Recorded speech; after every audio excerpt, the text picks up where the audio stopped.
Shalom Bapak Ibu yang terkasih dalam Tuhan. Shalom. Sekali lagi shalom. Shalom. Mari kita siapkan hati kita siapkan hidup kita. Kita mau angkat pujian penyembahan di hadapannya. Biar hanya dekat padamu Tuhan.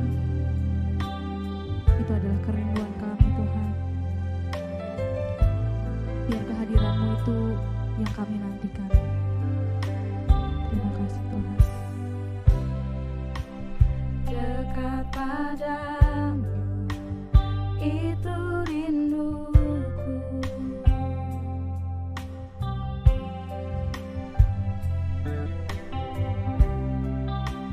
Setiap kataku kau pun menunggu.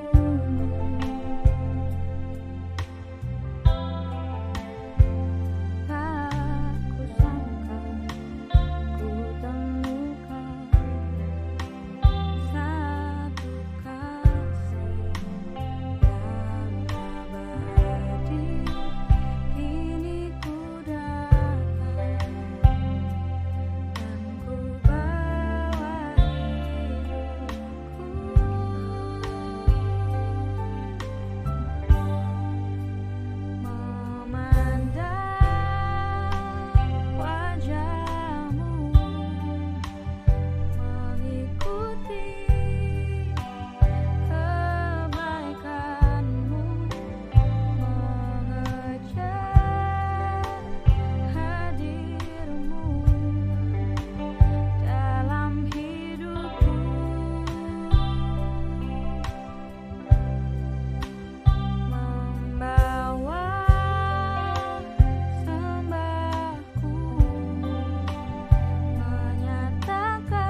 yaitu menyenangkan hati-Mu saja Bapa. Setiap pikiran kami, perkataan kami, perbuatan kami Tuhan, ajar kami untuk kami terus berusaha menyenangkan hati-Mu.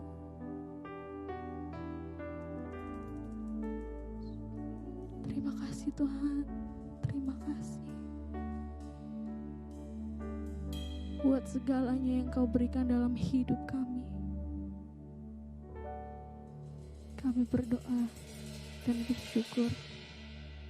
Yang siap muji Tuhan, sama-sama katakan amin.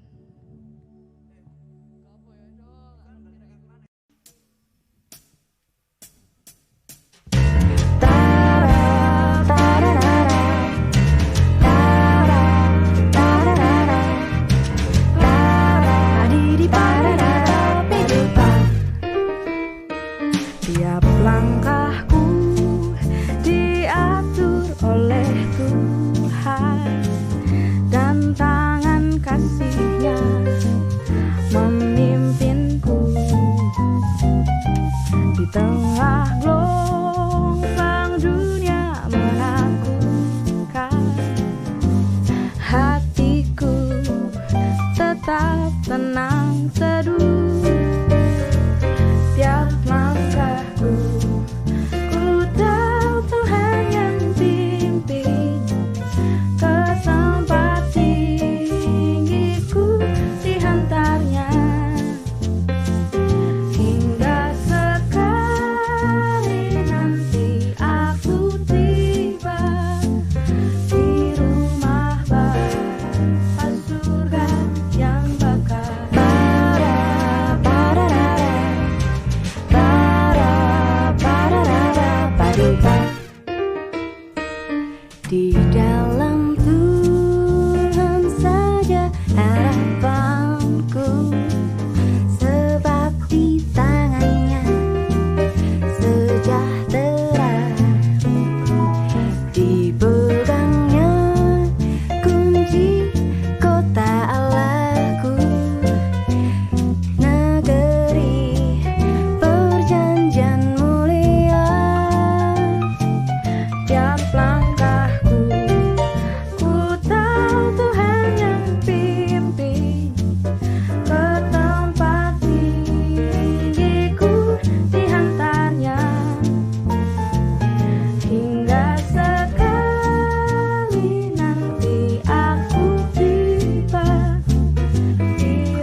Selidiki aku, lihat hatiku, apakah ku sungguh mengasihimu, Yesus.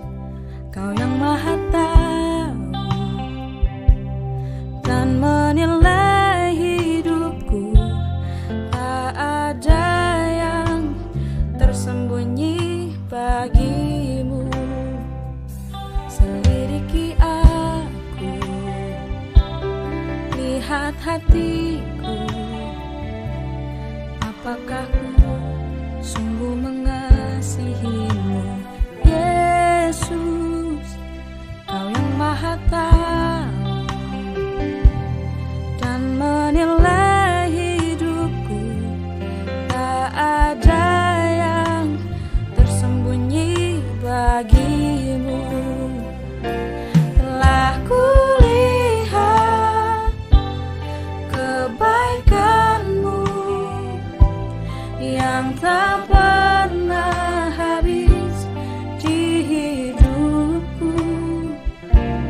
Ku berjuang sampai akhirnya kau dapati aku tetap setia.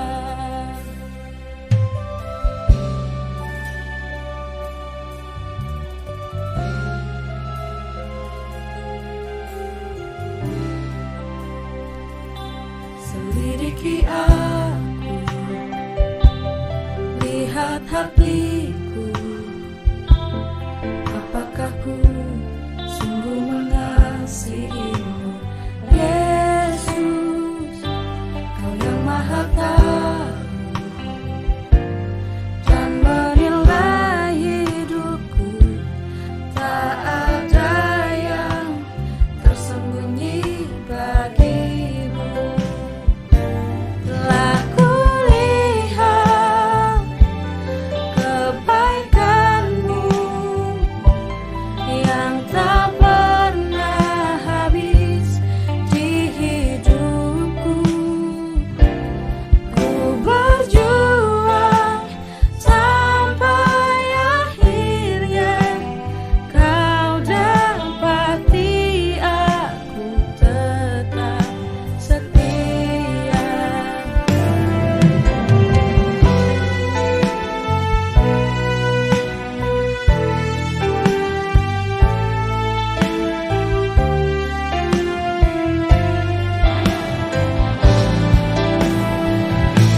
Telah kulihat kebaikanmu yang tak pernah habis di hidupku.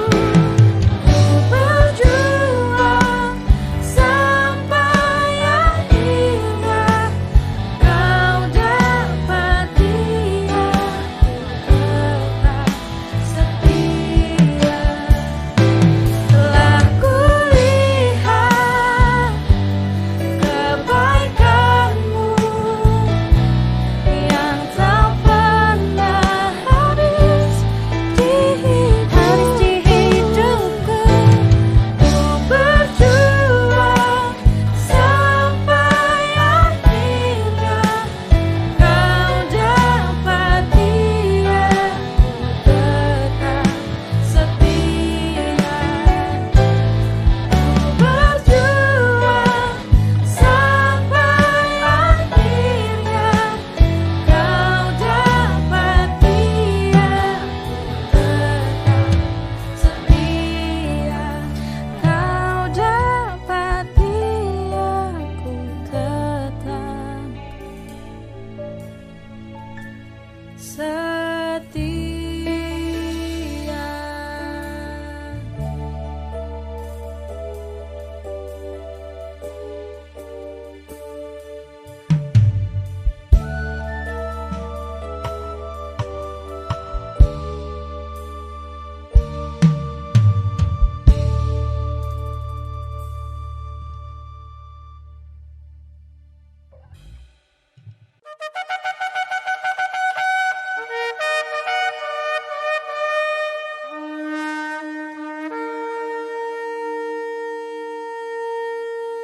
Jemaat Tuhan yang dilimpahi dengan kemurahan dan anugerah kasih Tuhan.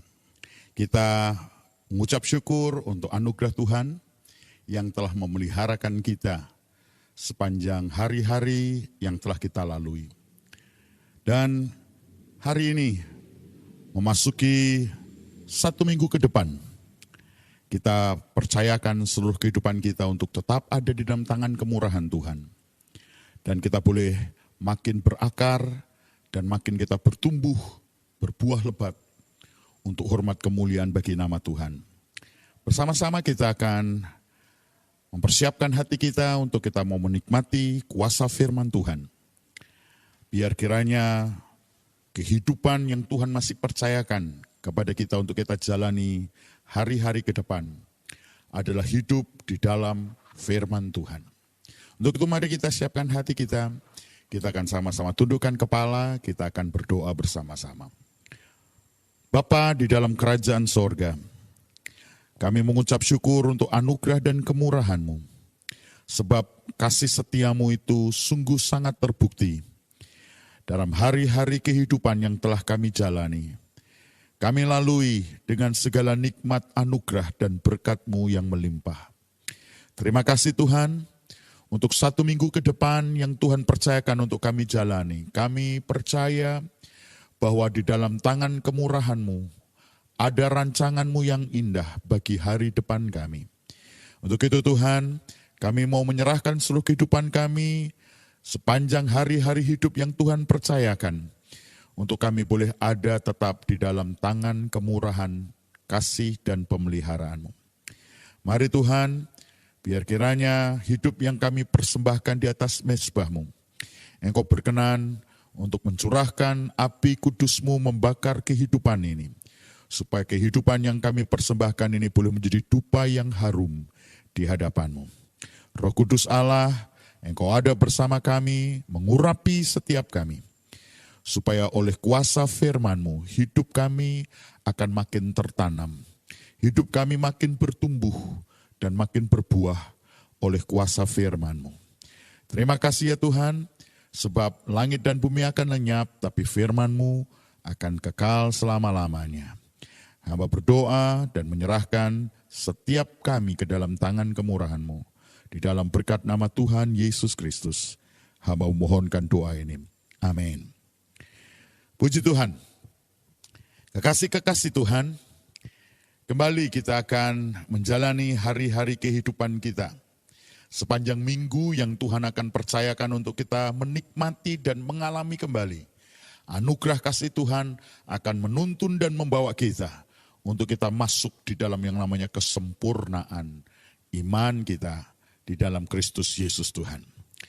Kesempatan minggu ini, sebagaimana kita masih ada di dalam rangkaian hari di mana Tuhan Yesus Kristus setelah bangkit, sebelum dia naik ke sorga, dia menyatakan kepada murid-muridnya tentang kuasa kebangkitannya.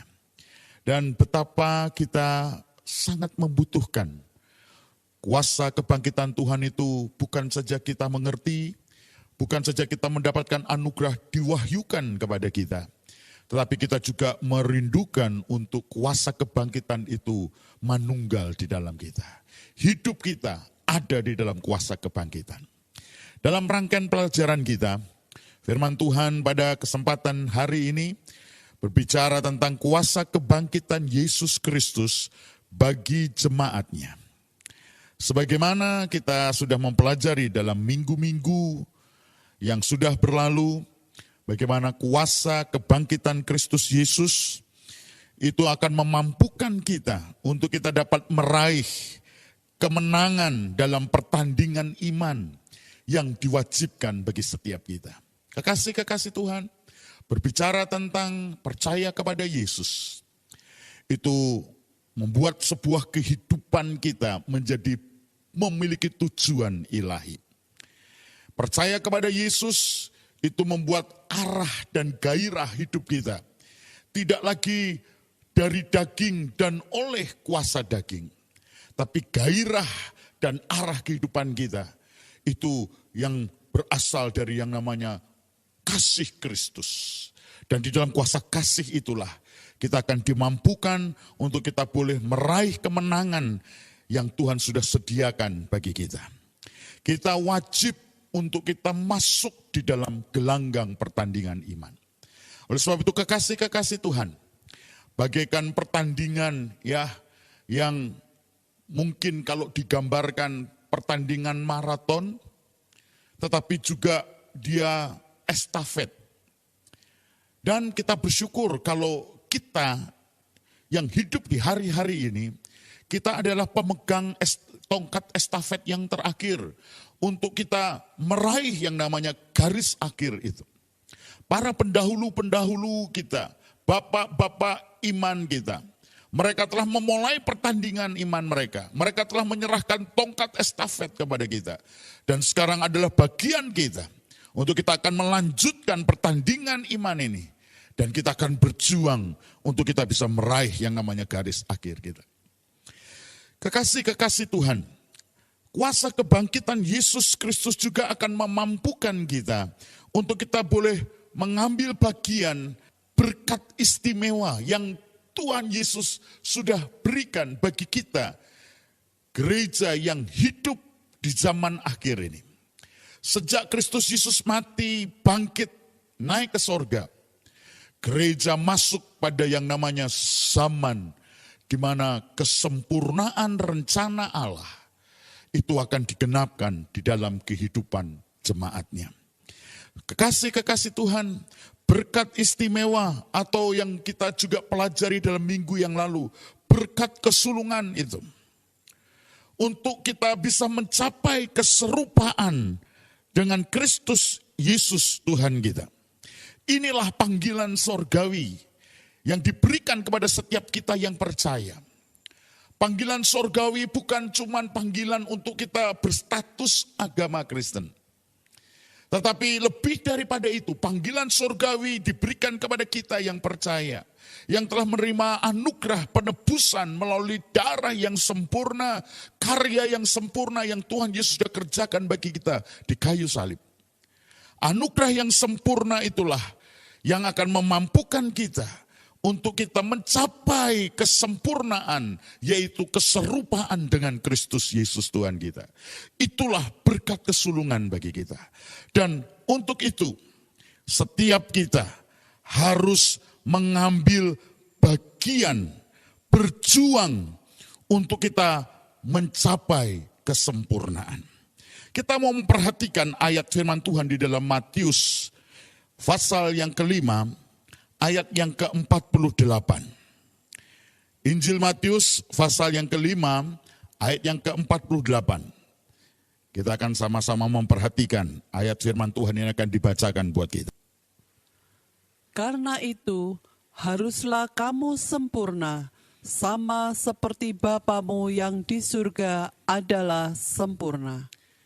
Kekasih-kekasih Tuhan, untuk menjadi sempurna itu bukan pilihan bagi kita. Tetapi untuk menjadi sempurna itu adalah sebuah anugerah yang sudah diberikan Allah kepada kita. Untuk kita berjuang.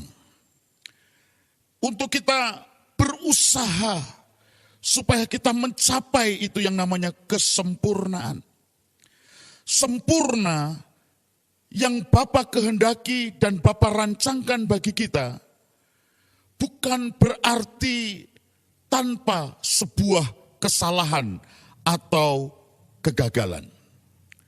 Kesempurnaan yang Bapa mau, kesempurnaan yang wajib untuk setiap kita yang percaya kepada Yesus, untuk kita mengambil bagian, untuk kita berjuang. Dalam kesempurnaan yang Bapa mau dalam kehidupan kita, itu bukan berarti tanpa sebuah kesalahan atau kegagalan. Kenapa? Kekasih-kekasih Tuhan, karena melalui kegagalan dan kesalahan, Bapa mau kita mengerti dan kita menghidupi arti dan makna dari anugerah Allah yang ajaib bagi kita. Gereja yang hidup sejak Kristus Yesus naik ke sorga, Roh Kudus dicurahkan, gereja dilahirkan, Dan gereja yang akan mencapai kesempurnaan adalah gereja yang mengerti, gereja yang menghidupi arti dan makna dari anugerah Allah yang ajaib itu. Kita hidup dari anugerah, kita hidup karena anugerah, kita hidup didorong oleh anugerah, kita hidup di dalam anugerah itu sendiri. Kekasih-kekasih Tuhan, betapa pentingnya kita memaknai, mengerti dengan lebih dalam dan menghidupi arti dan makna tentang yang namanya anugerah itu sendiri. Oleh sebab itu berbicara tentang kesempurnaan yang Bapa rancangkan, Bapa inginkan bagi kita. Bukan berarti tanpa sebuah kesalahan. Bukan tanpa sebuah kegagalan. Tapi kadang melalui kesalahan dan kegagalan itulah Tuhan mau kita bisa mengalami, memaknai dan menghidupi arti dari sebuah anugerah Allah yang ajaib. Oleh sebab itu kekasih-kekasih Tuhan, belajar dari Injil Lukas pasal yang ke-13 ayat yang ke-24, kita akan melihat bagaimana hal kerajaan sorga diumpamakan dengan ada begitu banyak hal kisah yang ditulis di dalam Injil Lukas 13 ini. Tapi di ayat yang ke-24 kita akan memperhatikan firman Tuhan ini. Jawab Yesus kepada orang-orang di situ, "Berjuanglah untuk masuk melalui pintu yang sesak itu, sebab aku berkata kepadamu, banyak orang akan berusaha untuk masuk, tetapi tidak akan dapat." Kekasih-kekasih Tuhan, berbicara tentang kesempurnaan adalah sebuah perjuangan untuk melewati jalan yang sukar. Alkitab mengajarkan kepada kita bahwa di dunia ini ada dua jalan, yang satu lebar dan yang satu jalan itu sempit dan sesak. Ada begitu banyak orang Kristen berpikir bahwa jalan yang lebar ini adalah orang-orang dunia, orang-orang yang tidak mengenal Tuhan. Mereka adalah orang yang memilih jalan lebar. Lalu mereka berpikir kalau mereka sudah menjadi orang yang percaya kepada Yesus, yang berstatus agama, yang sudah pergi ibadah ke gereja, yang punya kartu keanggotaan gereja, mereka berpikir mereka sudah ada di jalan yang sempit. Tidaklah demikian, kekasih-kekasih Tuhan. Kenapa? Karena kenyataannya begitu banyak orang percaya. Kenyataannya ada begitu banyak umat Tuhan. Di dalam mengiring Tuhan, dalam perjalanan iman sampai ke sorga. Mereka tidak ada di jalan yang sempit. Mereka tidak ada di jalan yang sukar. Mereka justru ada di jalan yang lebar. Jalan yang mudah. Jalan yang dimana salib itu tidak lagi menjadi bagian hidup yang harus dijalani. Tetapi jalan kehidupan kekristenan mereka itu berfokus kepada pemuasan diri sendiri. Mereka beribadah untuk menyenangkan diri mereka sendiri. Kekasih-kekasih Tuhan, mereka beribadah. Ibadah itu menjadi sesuatu yang sifatnya ritual. Oh, ibadah itu menjadi sesuatu yang daripada kita berdosa, janganlah kita lupakan ibadah. Tetapi hanya 2 jam, bahkan ada yang membuat 2 jam itu terlalu panjang. Waktu kita sepertinya tersita dengan urusan dunia. Kita masih perlu shopping, kita masih perlu belanja. Sepanjang hari Senin sampai hari Sabtu kita bekerja. Hari Minggu adalah hari di mana kita bisa menikmati yang namanya kenikmatan-kenikmatan dunia. Tetapi daripada kita menikmati dunia nanti binasa, jangan lupa ke gereja. 1 jam saja. Ini akan menjadi masalah. Kalau 1 jam ibadah itu hanya dilakukan untuk karena kita takut yang namanya masuk neraka. Tetapi kita tidak punya kesungguhan hati kepada Tuhan. Ibadah untuk firman Tuhan, kadang waktu 30 menit itu sudah terlalu lama. Tetapi untuk hal-hal yang duniawi, untuk hal-hal yang menyukakan daging, kita tidak pernah membatasi waktu kita. Bahkan kalau waktu kita dikurangi, kita marah. Tetapi kalau waktu untuk bersekutu dengan firman Tuhan, kita batasi. Dan kalau itu dikurangi, kita marah. Saudara, ini adalah contoh-contoh yang tanpa disadari. Orang-orang percaya tetapi hidup mereka memilih jalan yang lebar, bukan jalan yang sempit. Karena hidup agama mereka itu berfokus kepada pemuasan diri mereka sendiri. Ada satu kalimat yang sebenarnya ini kalau diucapkan ini menampar kehidupan kita. Kalimat itu berkata demikian. Kita ini cinta Tuhan, tapi kita yang namanya tidak benci dosa. Kekasih-kekasih Tuhan, kita pengen masuk surga karena kita takut masuk neraka. Sehingga begitu banyak bukti dalam kehidupan orang Kristen. Mereka pengen masuk surga, tetapi bagaimana mereka menjalani hidup mereka menunjukkan bahwa sesungguhnya mereka tidak sungguh-sungguh pengen masuk surga. Inilah sebuah kenyataan bahwa kehidupan kekristenan yang seringkali tanpa disadari kita ada di jalan yang lebar. Injil Lukas tadi mengajarkan kepada kita untuk mencapai yang namanya kesempurnaan. Kita perlu mengambil bagian dalam perjuangan, berusaha. Untuk itu kekasih-kekasih Tuhan, mari kita mau belajar bagaimana rencana Allah Bapa bagi kita untuk kita mencapai kesempurnaan. Kesempurnaan itu adalah sebuah anugerah yang wajib untuk setiap kita berjuang.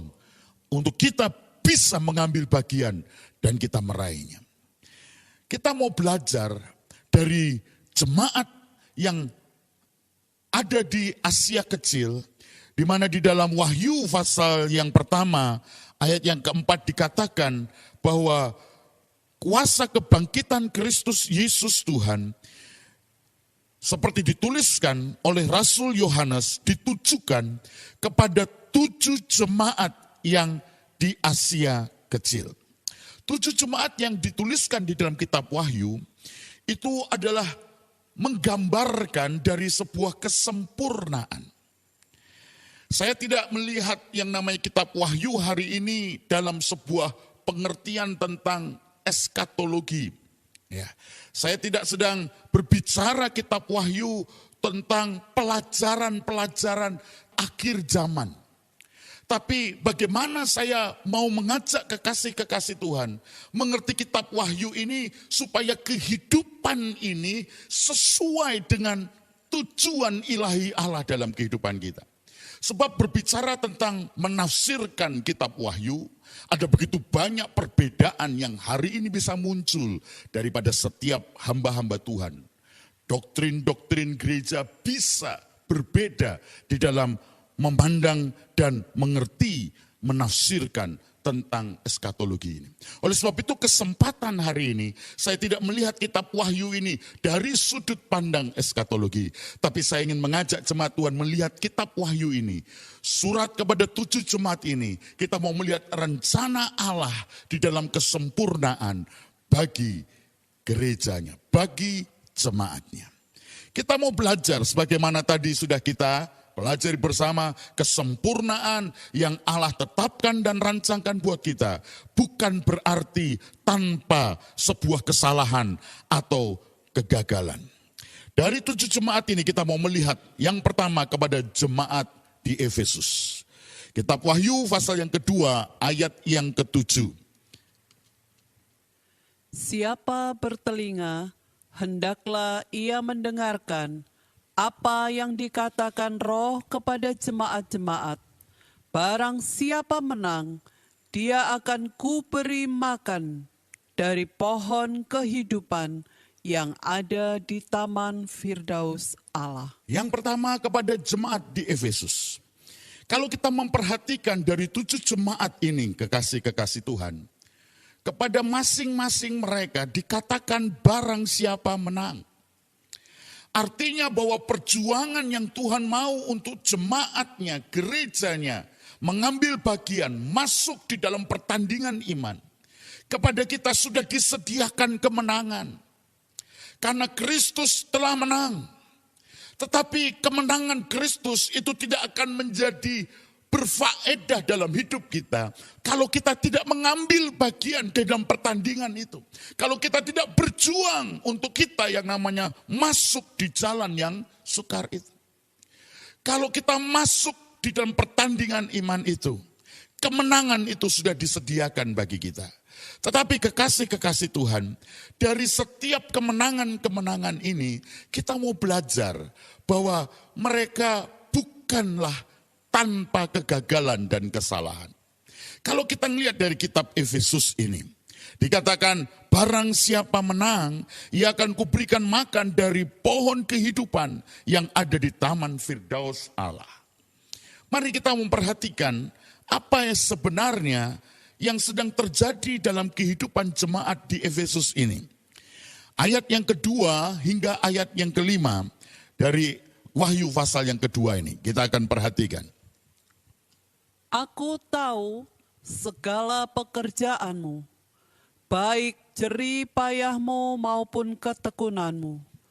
Aku tahu bahwa engkau tidak dapat sabar terhadap orang-orang jahat, bahwa engkau telah mencobai mereka yang menyebut dirinya rasul, tetapi yang sebenarnya tidak demikian.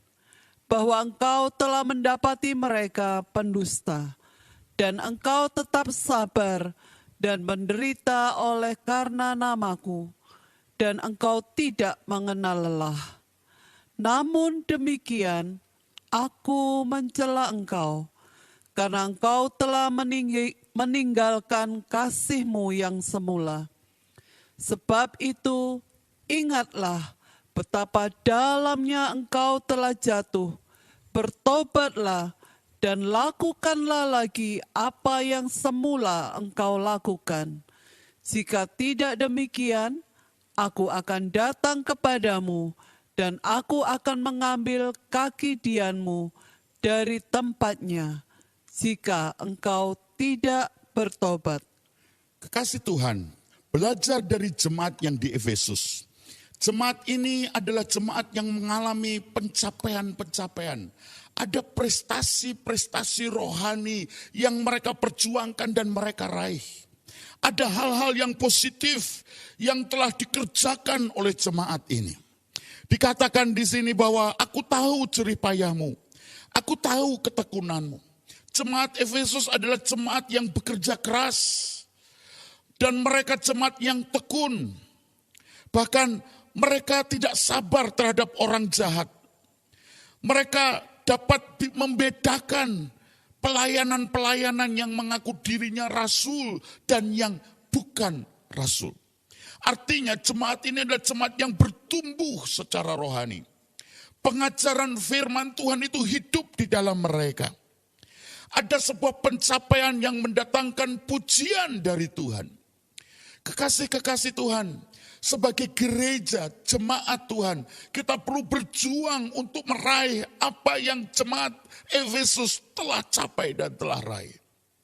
Tetapi kita juga memperhatikan, di tengah pencapaian-pencapaian yang sudah dicapai oleh jemaat Efesus ini, kita juga mau belajar bahwa ternyata jemaat Efesus ini dikatakan bahwa aku mencela engkau, ayat yang keempat.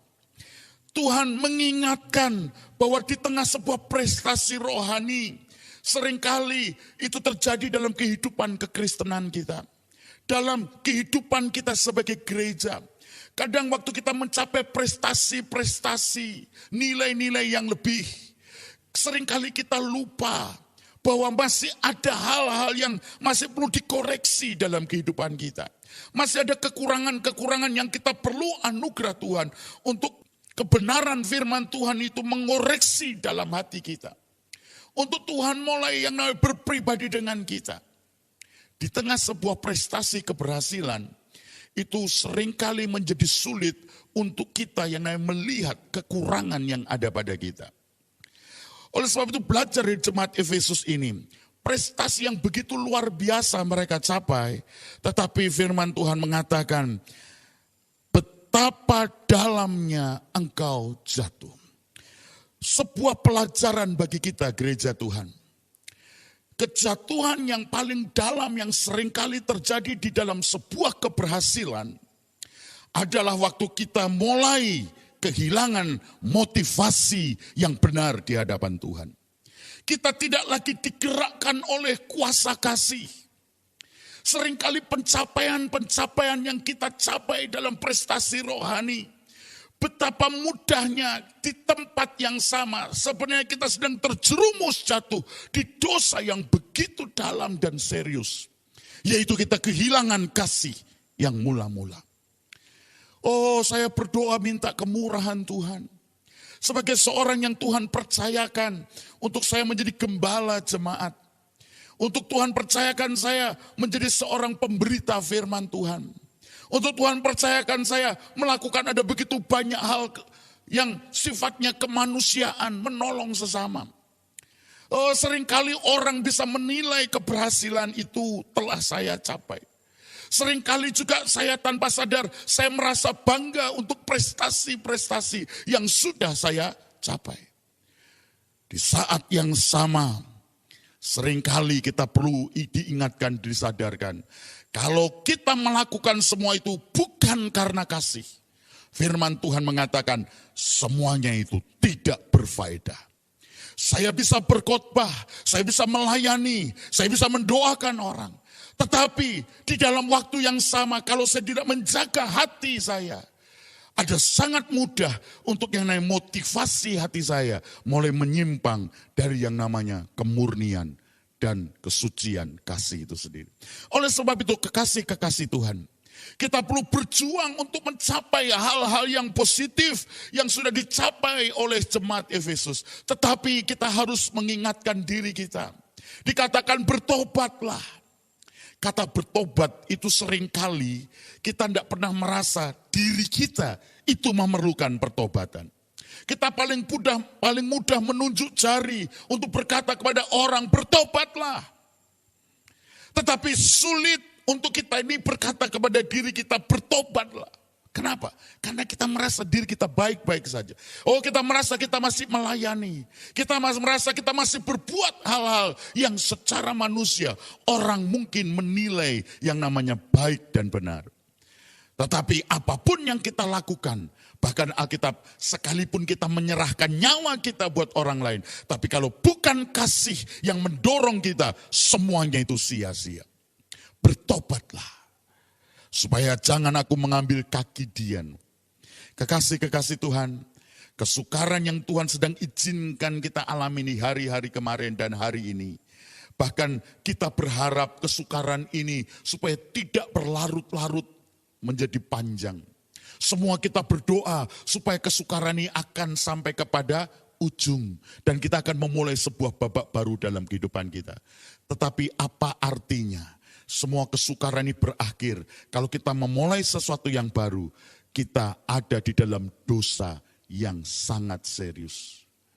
Dosa itu adalah kita kehilangan kasih yang mula-mula. Mari kita masih punya kesempatan minta anugerah kepada Tuhan, supaya Tuhan mengoreksi hati kita. Supaya Tuhan mulai berpribadi dengan kedalaman hati kita. Mari kita tetap tinggal di dalam kasih.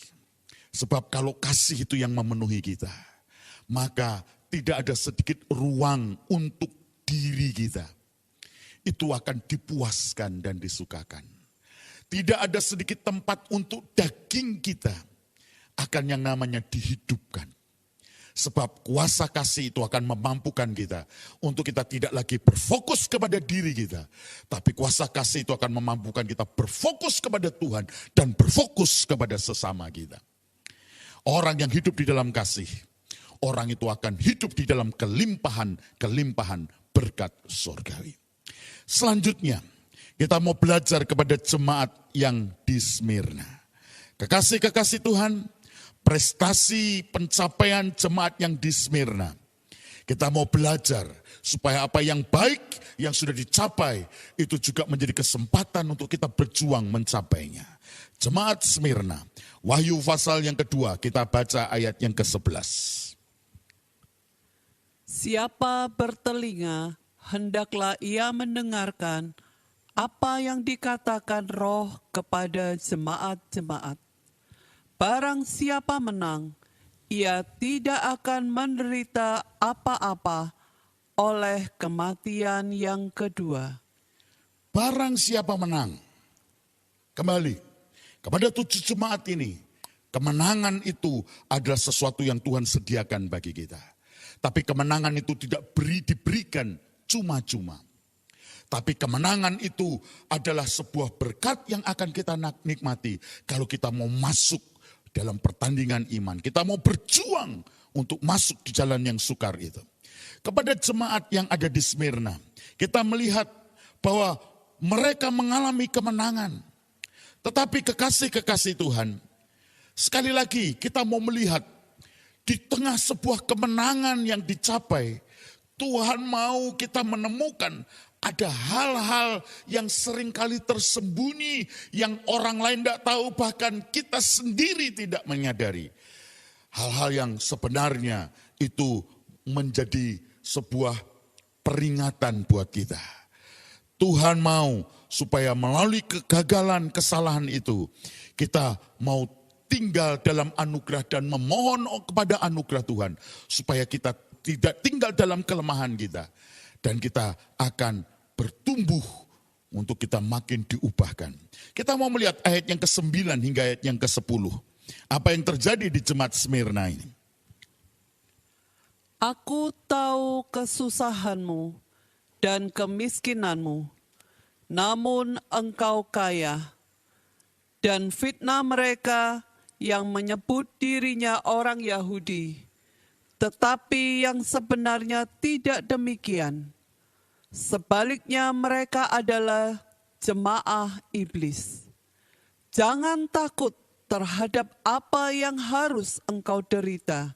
Sesungguhnya iblis akan melemparkan beberapa orang dari antaramu ke dalam penjara, supaya kamu dicobai dan kamu akan beroleh kesusahan selama 10 hari. Hendaklah engkau setia sampai mati, dan aku akan mengaruniakan kepadamu mahkota kehidupan. Jemaat kekasih Tuhan, dari apa yang dituliskan kepada jemaat Smyrna. Jemaat Smyrna ini adalah jemaat yang tahu apa artinya kesusahan, kemiskinan.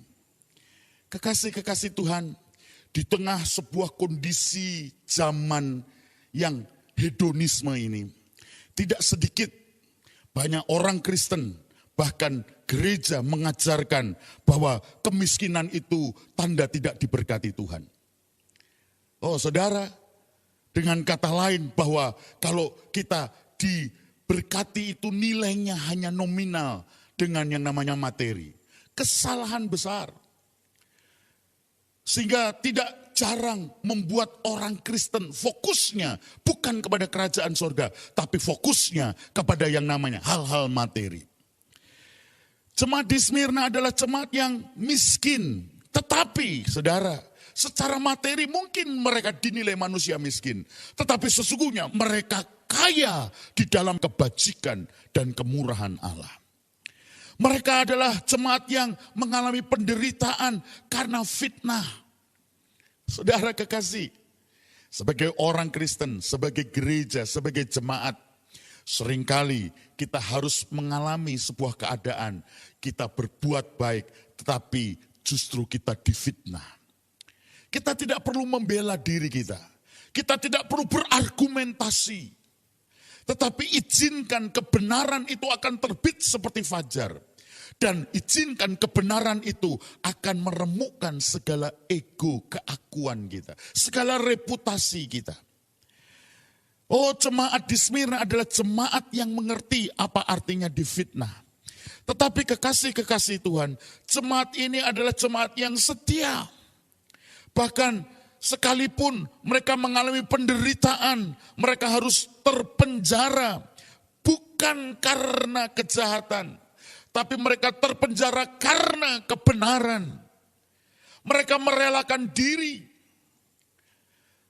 Tetapi justru disitulah iman mereka menjadi murni. Dan firman Tuhan mengatakan kepada jemaat Smyrna, hendaklah engkau setia sampai mati, dan aku akan mengaruniakan kepadamu mahkota kehidupan. Kesetiaan bukan saja langkah awal yang harus kita perhatikan. Tetapi kekristenan berbicara bagaimana kita mengawali dengan benar dan kita berjuang supaya kita bisa mengakhirinya. Kedapatan kita tetap setia sampai mati. Bahkan kita perlu berjuang untuk tetap setia sampai kesempurnaan itu. Kekasih-kekasih Tuhan, demikian apa yang dicapai oleh jemaat Smyrna. Secara jasmani dan lahiriah mungkin mereka dikategorikan miskin. Tetapi tidak demikian di dalam segala kebajikan, kemurahan, dan berkat-berkat sorga. Mari selanjutnya kita mau melihat jemaat yang ketiga, jemaat di Pergamus. Kita mau memperhatikan kepada jemaat di Pergamus ini. Fatsal 2 ayat yang ke-17 dari kitab Wahyu. Siapa bertelinga, hendaklah ia mendengarkan apa yang dikatakan Roh kepada jemaat-jemaat. Barang siapa menang, kepadanya akan kuberikan dari mana yang tersembunyi, dan aku akan mengaruniakan kepadanya baju putih, yang di atasnya tertulis nama baru, yang tidak diketahui oleh siapapun selain oleh yang menerimanya. Ya, kekasih-kekasih Tuhan, kepada jemaat di Pergamus dikatakan bahwa aku akan mengaruniakan kepadanya baju putih yang di atasnya tertulis nama baru yang tidak diketahui oleh siapapun selain oleh yang menerimanya. Kekasih-kekasih Tuhan, mari dalam kehidupan kekristenan kita bukan mencari nama untuk diri kita. Karena inilah pemberontakan yang terjadi pada zaman Nimrod. Kita tidak perlu membangun reputasi untuk nama baik kita. Izinkan kalau Tuhan mau nama baik kita difitnah, dihancurkan. Kalau Tuhan berkehendak, itu berarti kita mendapatkan anugerah untuk kita berjuang meraih kemenangan. Sebab yang terpenting bukan nama baik kita, tapi nama yang diberikan oleh Allah kepada kita di dalam sebuah kekekalan. Sebab berbicara tentang nama, itu berbicara tentang prestasi dan keberadaan hidup kita. Nilai-nilai yang terkandung di dalam kita. Kekasih-kekasih Tuhan, jemaat Pergamus ini juga mengalami hal-hal yang perlu diperhatikan. Kita mau perhatikan ayat yang ke-13 hingga ayat yang ke-15. Kitab Wahyu pasal yang kedua, ayat 13 hingga ayat yang ke-15. Aku tahu di mana engkau diam, yaitu di sana di tempat tahta iblis, dan engkau berpegang kepada namaku, dan engkau tidak menyangkal imanmu kepadaku, juga tidak pada Saman Antipas, saksiku, yang setia kepadaku, yang dibunuh di hadapan kamu di mana iblis diam. Tetapi aku mempunyai beberapa keberatan terhadap engkau. Di antaramu ada beberapa orang yang menganut ajaran Bileam, yang memberi nasihat kepada Balak untuk menyesatkan orang Israel, supaya mereka makan persembahan berhala dan berbuat zina. Demikian juga ada padamu orang-orang yang berpegang kepada ajaran pengikut Nikolaus. Kekasih-kekasih Tuhan, jemaat Pergamus ini adalah jemaat yang setia. Dan sekalipun mereka harus mati, tetapi mereka tidak menyangkal iman mereka. Oh, suatu yang luar biasa. Ini harus ada dalam kehidupan kita gereja di akhir zaman. Oh, seringkali kehidupan gereja akhir zaman hanya yang namanya takut mati dan rela menyangkal Yesus. Kekasih-kekasih Tuhan, jemaat Pergamus, mereka berani mati untuk mempertahankan iman mereka. Tetapi ada hal yang perlu kita perhatikan. bahwa ternyata di dalam kehidupan jemaat yang di Pergamus, ada beberapa keberatan yang Tuhan nyatakan, yaitu mereka penganut ajaran Bileam. Kekasih-kekasih Tuhan, di dalam sebuah prestasi yang luar biasa, jemaat yang dimana mereka terbukti, mereka berani mati untuk sebuah keyakinan iman, mereka tidak menyangkal. Tapi di tengah yang kondisi seperti itu, ada pengajaran firman Tuhan yang dikatakan penganut ajaran Bileam, yang memberi nasihat kepada Balak untuk menyesatkan orang Israel. Kekasih-kekasih Tuhan, seringkali dalam sebuah prestasi rohani, ada seringkali tanpa kita sadari, ada sebuah yang namanya kekamiran, ketidakmurnian mulai menyusup. Sehingga ada begitu banyak kebenaran itu digadaikan. Kebenaran itu mulai disimpangkan. Tidak lagi yang namanya untuk sebuah tujuan ilahi Allah, tapi untuk yang namanya diri sendiri. Untuk itu kekasih-kekasih Tuhan, mari kita mau tinggal di dalam sebuah kemurnian iman kita. Prestasi rohani yang dicapai oleh jemaat yang ada di Asia Kecil adalah sebuah contoh buat kita gereja di akhir zaman untuk kita berjuang meraih prestasi ilahi itu. Tetapi di tengah prestasi ilahi itu kita juga perlu memberi waktu dan ruang di hati kita untuk kebenaran firman itu terus membersihkan kita. Ini sebuah pelajaran penting buat kita gereja di akhir zaman. Ada begitu banyak kelebihan-kelebihan yang ada dicapai oleh sebuah gereja, jemaat Tuhan. Tetapi jangan kelebihan itu membuat kita arogan, membuat kita merasa lebih rohani, membuat kita merasa lebih benar dari orang lain. Kita memikirkan dan menilai gereja lain, jemaat lain itu lebih rendah dari kita. Tidaklah demikian kekasih-kekasih Tuhan. Kalau toh ada pencapaian-pencapaian yang baik yang sudah kita capai, itu semua karena anugerah Tuhan. Dan kita perlu memberi hati kita untuk kedalaman hati kita, ketidakmurnian, itu Tuhan bereskan dalam kehidupan kita. Supaya sampai pada akhirnya kita semua menjadi sempurna di dalam Tuhan. Kekasih-kekasih Tuhan, dari jemaat-jemaat ini, kita akan lanjutkan di dalam yang namanya waktu minggu depan. Bagaimana kita mau melihat pelajaran dari 7 jemaat ini, keberhasilan yang mereka capai, perjuangan yang mereka lakukan. Tetapi di tengah kondisi yang seperti itu, mari kita masih terus memberi diri untuk firman Tuhan itu akan membersihkan kita. Firman Tuhan akan mengoreksi kita. Dan firman itu berkuasa untuk mendandani kita. Firman Tuhan itu akan berkuasa untuk membersihkan dan membawa kita untuk bertumbuh, berbuah, makin hidup kita berkenan kepada Tuhan. Kita akan melanjutkan kebenaran firman Tuhan ini dalam pertemuan minggu yang akan datang. Oleh sebab itu dalam kesempatan pada hari ini, saya ingin mengajak kekasih-kekasih Tuhan untuk kita mau belajar. Bahwa di dalam waktu-waktu yang Tuhan izinkan sedang kita jalani. Kesukaran yang sedang kita harus hadapi. Mari kita membuka diri kita. Sebab Tuhan yang mengendalikan semuanya. Dan Tuhan sedang punya rencana untuk dia mengoreksi kedalaman hati kita. Untuk dia membersihkan kita. Untuk dia menyempurnakan kita.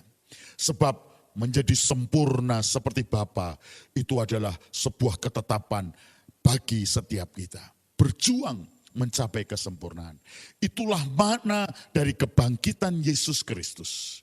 Kuasa keselamatannya sempurna, dia sudah mati karena dosa kita. Dia sudah mati dan dikuburkan untuk dia merebut kembali kunci alam maut.